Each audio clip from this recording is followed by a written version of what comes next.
Bonjour, chères étudiantes, chers étudiants. Euh, Dans cette vidéo, je vais aborder le troisième moment que j'ai choisi de symboliser comme crise de la République, crise de la Troisième République.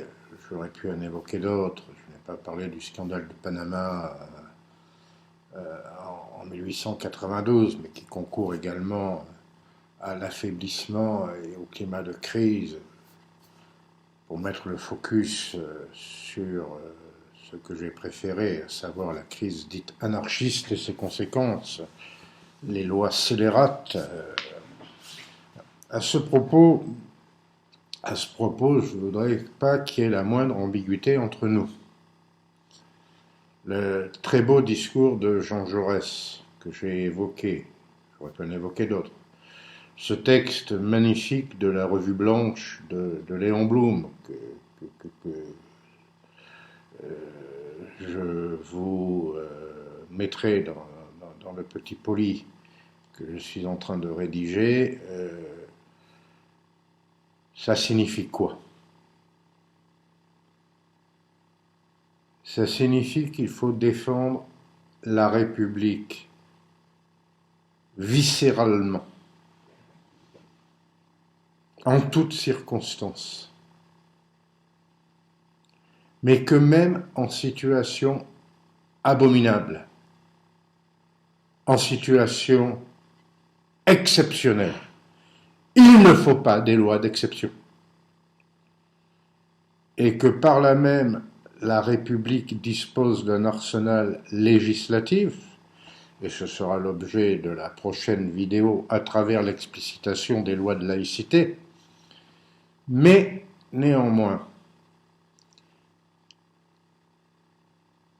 le combat consiste à mobiliser tous les moyens de la loi, et je répète, ils suffisent. Parce que si on entre dans le champ, n'est-ce pas, des lois d'exception, alors on n'est plus en démocratie. Et en aucun cas, le régime républicain n'a le droit de fouler aux pieds les principes qui l'ont fondé. Alors bien évidemment que ce que je dis a une portée actuelle. Être impitoyable sur les principes républicains. S'engager de toutes nos forces au service de ce régime républicain. Ne jamais avoir peur. Ne jamais se taire. Ne jamais reculer. Ne jamais capituler.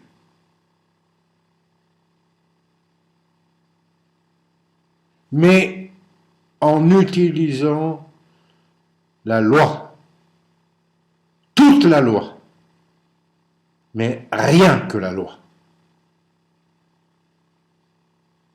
C'est la condition du vivre ensemble. Et même si mes propos peuvent paraître très, je dirais, extrêmement d'une banalité crasse, rappeler que si on cherche, en l'adaptant, en profitant de moments d'émotion profonde, comme celle qui, j'espère, nous étreint tous en ce moment, alors on ouvre la boîte de Pandore à des dérives et on se met au niveau des loques, des loques humaines qui, soit par ignorance, soit par stratégie, veulent miner la cohérence du modèle républicain. Et donc, l'analyse que j'ai esquissée devant vous, très sommaire, je le confesse, des lois scélérates, pour reprendre la formulation de Jaurès et de Blum, c'est que la République pouvait faire face sans adopter des lois liberticides. Et qu'en adoptant précisément des lois liberticides,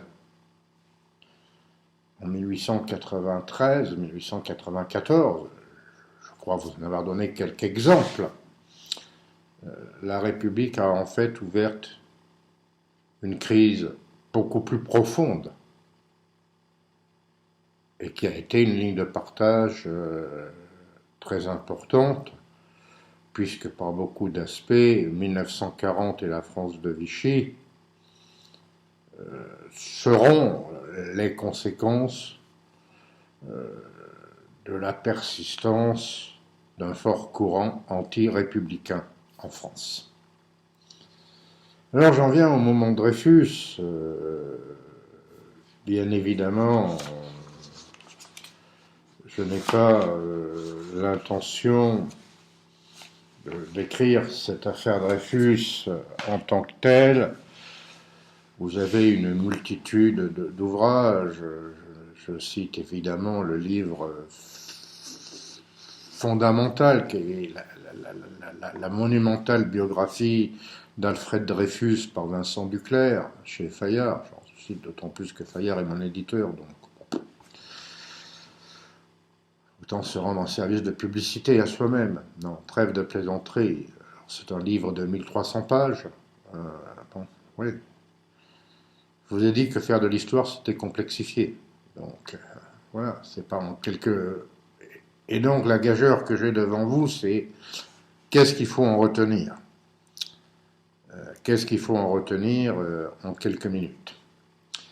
On pourrait citer aussi un très beau livre d'un homme politique, humaniste, avocat, Jean-Denis Bredin, L'Affaire, qui fourmille de détails et qui, là aussi, permet de revenir sur beaucoup d'éléments importants à comprendre. Il y a évidemment le livre de mon collègue Laurent Joly. Bon. Vous trouverez partout une immense bibliographie. Qu'est-ce que révèle se dérouler des faits qui déchirent la France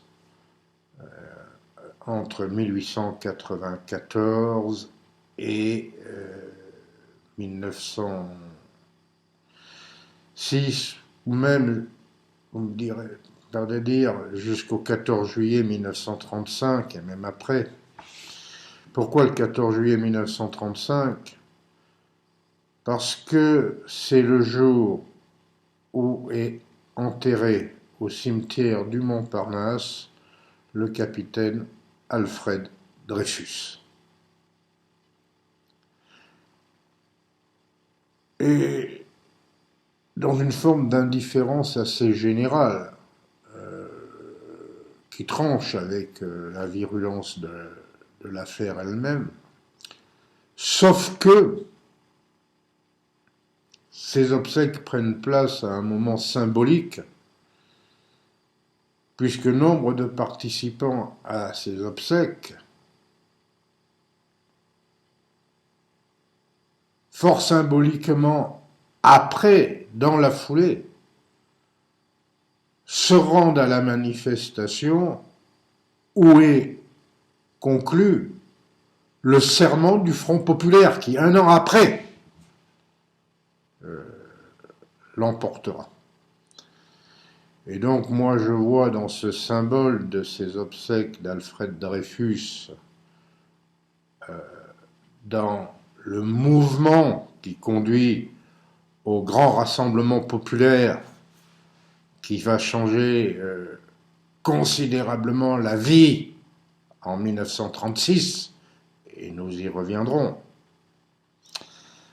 Je vois là un rapprochement peut-être artificiel, mais en tout cas qui, moi, me fait extrêmement chaud au cœur. Alors les faits, bon, vous les connaissez toutes et tous, on ne va pas insister. Fin 1894, un officier d'artillerie, comme par hasard juif, comme par hasard, alsacien. C'est-à-dire que l'on met là tout de suite le focus sur les deux aspects de ce qu'on appelle en mauvais français la contextualisation, à savoir l'antisémitisme et la poussée nationaliste. La religion de la revanche. Récupérer l'Alsace-Moselle. J'ai commencé à vous en parler, je crois, assez sérieusement. Comme par hasard, le seul officier juif de haut grade, de haut niveau, est accusé de trahison, d'avoir livré des plans secrets à des réseaux d'espionnage allemands, notamment à l'attaché militaire allemand à l'ambassade d'Allemagne à Paris. Tout ça est une manipulation. Et dans une indifférence assez générale d'ailleurs, Dreyfus est condamné. Il faudra toute une campagne d'opinion à laquelle vont s'agglomérer des gens qui, au départ, en conscience, ne pouvaient pas penser que la condamnation était en fait un véritable piège et une véritable machination d'un appareil militaire antisémite. Il y a des gens qu'il a fallu convaincre, au premier rang desquels Jean Jaurès ou Léon Blum. Très peu de personnes étaient dès le début persuadées ou avaient conscience de l'inanité de la machination. En 1897-1898, ce mouvement d'opinion se développe. Le symbole absolu, c'est ce très grand article de Georges Clemenceau, dans le journal de Georges Clemenceau, L'Aurore, rédigé par Émile Zola, J'accuse, et qui démonte là, en se mettant sous les coups de la loi, et en utilisant, dans la perspective que je vous ai dit, la loi, rien que la loi, et toute la loi, pour pouvoir faire éclater. Et à partir du moment où cela devient réellement une ligne de partage très importante, cette affaire Dreyfus, ce moment Dreyfus va avoir d'immenses conséquences politiques, puisque ce n'est rien que moins que la question de la République qui va être posée.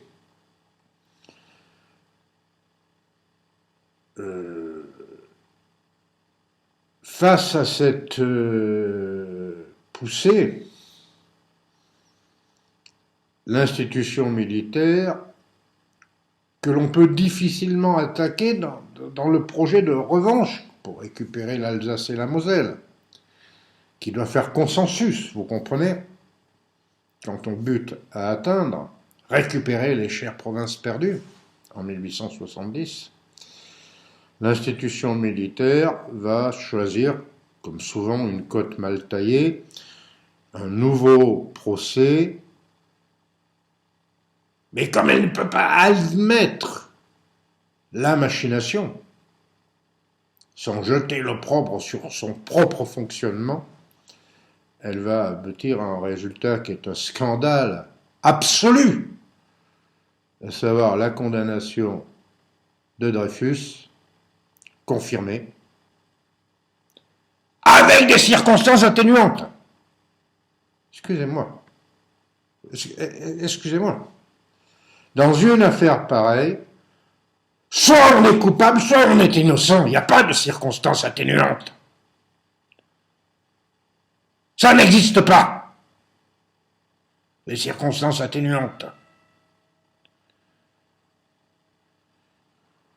Et donc, la question va se trouver par ce refus de trancher par la justice militaire qui, par esprit de corps, préfère assurer, pense-t-elle, sa propre sauvegarde, sans se rendre compte de la catastrophe qu'elle va entraîner. Cette pratique-là va inéluctablement poser l'affaire Dreyfus sur le plan politique, puisque toute l'opinion va s'en emparer dans un climat antisémite, dans un climat anti-républicain, au point que l'élection du président de la République, qui est un président potiche depuis la Constitution Jules Grévy, je crois vous l'avoir montré, l'élection du président de la République va devenir un enjeu politique. Lorsque le président de la République, Félix Faure, meurt en 1899, dans des circonstances, allez, mettons un peu d'humour, dans les bras d'une charmante compagnie qui lui tenait à cœur au palais de l'Élysée, d'où la saillie de Georges Clemenceau. Je vous en ai donné une déjà, je crois, à propos du boulangisme. À propos de la mort de Félix Faure, il aura cette formule que je trouve, moi, assez délicieuse et qui, après tout, me permet de rendre assez justice à l'esprit de Charlie Hebdo. Il voulait être César, il est mort Pompée. Fin de la parenthèse. De ce point de vue-là, il faut comprendre les conséquences politiques. Les obsèques de Félix Faure, qui étaient opposés à toute révision et à toute forme de droit de grâce, qui pouvait être exercé pour atténuer l'inanité du processus judiciaire militaire que je viens de décrire, se transforme en véritable tentative de coup d'État contre la République.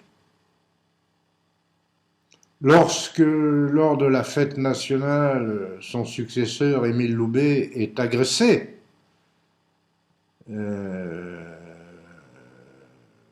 parce que Loubet s'est déclaré partisan d'une révision du procès Dreyfus, tout simplement. Des composantes qui jusque-là ne s'entendaient pas forcément vont former un gouvernement de bloc des gauches. Et la grande politique républicaine dont nous parlerons la prochaine fois, des gouvernements de bloc des gauches, aura pour conclusion politique l'adoption des lois de laïcité. Une fois qu'en 1903, après les élections de 1902, Jean Jaurès aura relancé l'affaire sur le plan politique, de manière très, très, très précise.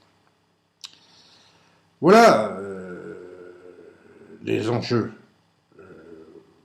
On est très, très au-delà, donc, de l'histoire d'un petit capitaine dont, après tout, tout le monde pourrait n'avoir pas grand-chose à tirer. Ce qu'elle révèle, cette affaire, c'est la division de la France en plusieurs camps. Un camp nationaliste, intégral, catholique, anti-républicain.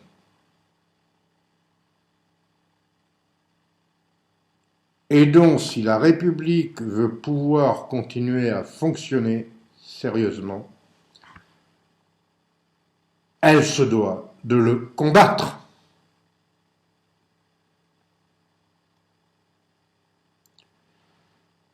Et je répète, en ce sens-là, les lois de laïcité de 1905, la loi de séparation des églises et de l'État, sera une solution qui est peut-être pour beaucoup d'esprits obscurs une exception franco-française incompréhensible, mais dont je répète qu'à titre personnel, rien, et certainement pas des diktats européens. J'en ai ras-le-bol des articles du New York Times qui disent que la France discrimine les musulmans.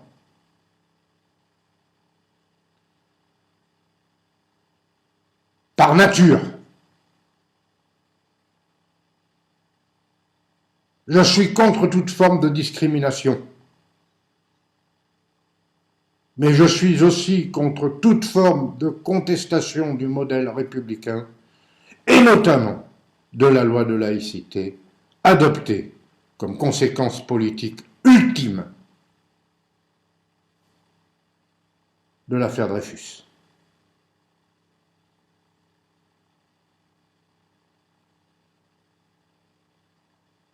Et je veux, en tant qu'authentique républicain, que les préceptes de cette loi de séparation des églises et de l'État s'appliquent à chacune et à chacun.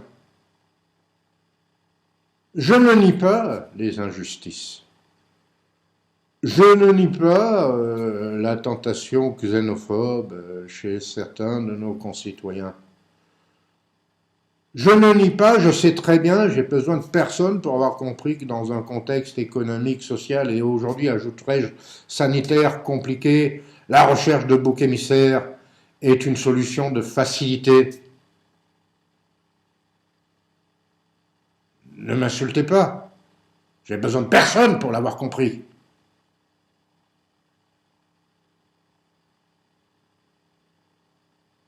Mais je dis que rien, absolument rien, ne peut justifier, sous couvert que l'on serait discriminé,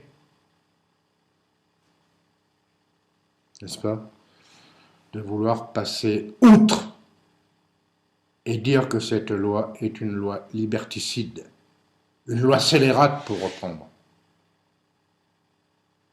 Les scélérats, ce sont ceux et celles qui la contestent.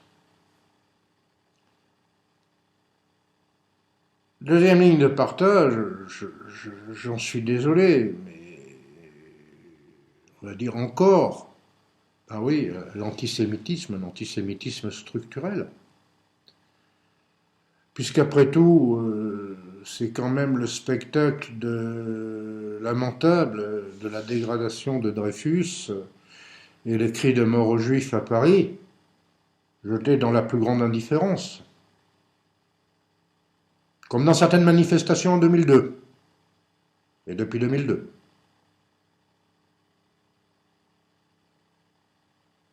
Excusez-moi, si c'est pas tolérable dans la France de l'affaire Dreyfus, pourquoi ce serait tolérable dans la France des années 2000 ?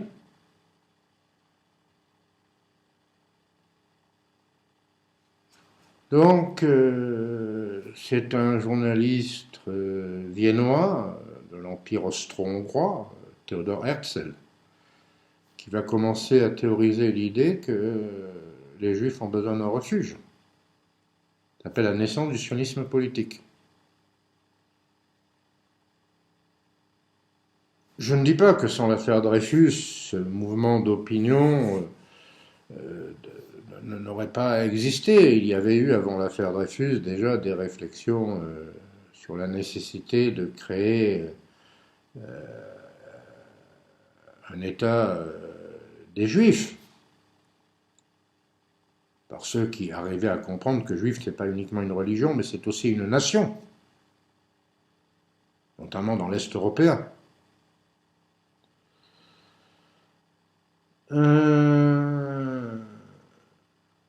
Voilà. Autre aspect, autre conséquence, la fracturation et des lignes de clivage très dures dans certaines formations ou certains courants politiques. Pour celles et ceux qui s'intéressent à l'unité des socialistes qui débouchera sur la création d'un parti socialiste unifié en avril 1905, la section française de l'Internationale ouvrière, l'affaire Dreyfus est un moment de conflit, d'affrontement intellectuel, idéologique, extrêmement violente.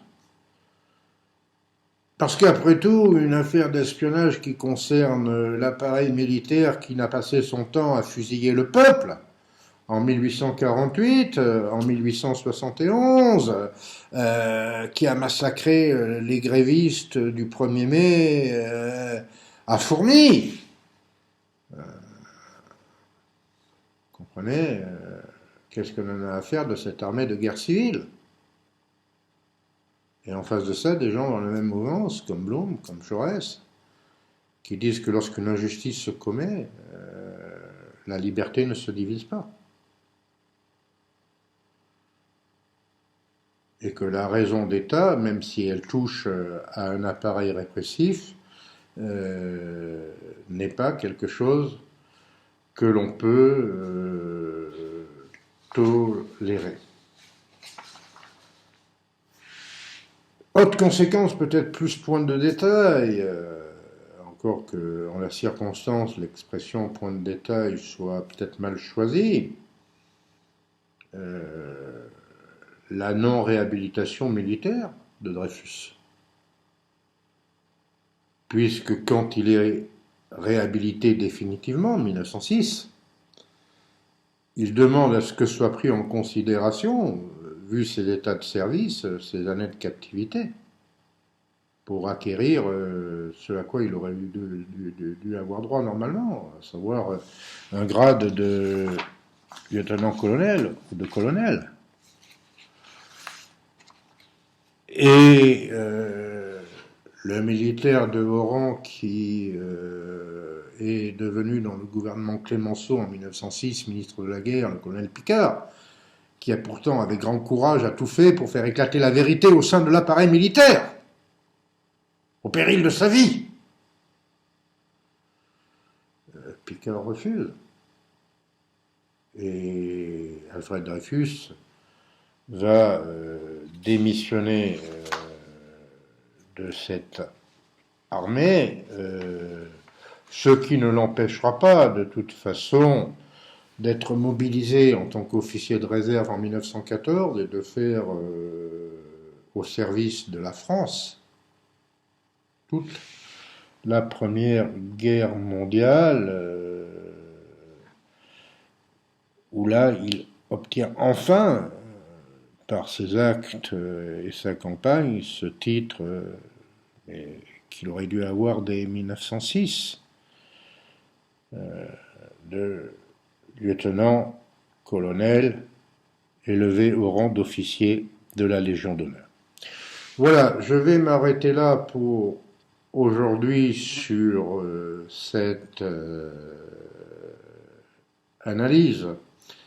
Là aussi, comme les autres, ô combien sommaire, ça mériterait des heures et des heures et des heures, mais bon, même si la vidéo m'offre l'avantage de pouvoir m'exprimer sans être interrompu, ce qui est aussi un grand inconvénient, parce que ça ne remplace pas le dialogue que l'on pourrait avoir, je voulais juste, par une forme de concordance des temps, vous appeler à réfléchir et à bien comprendre deux choses. La première, j'ai commencé par là tout à l'heure, j'y reviens. En situation exceptionnelle, pas de loi d'exception. C'est ça le cœur de la République. Et deuxièmement,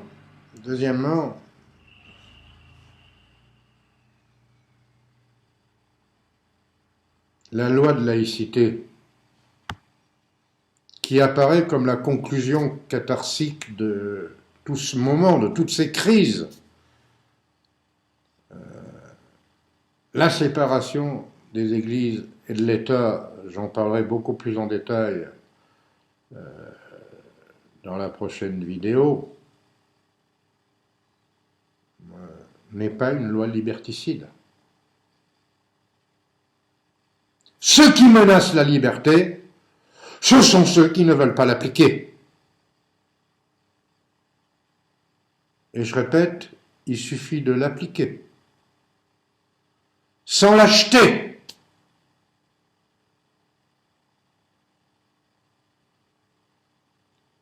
Toute la loi. Rien que la loi. Bonne journée.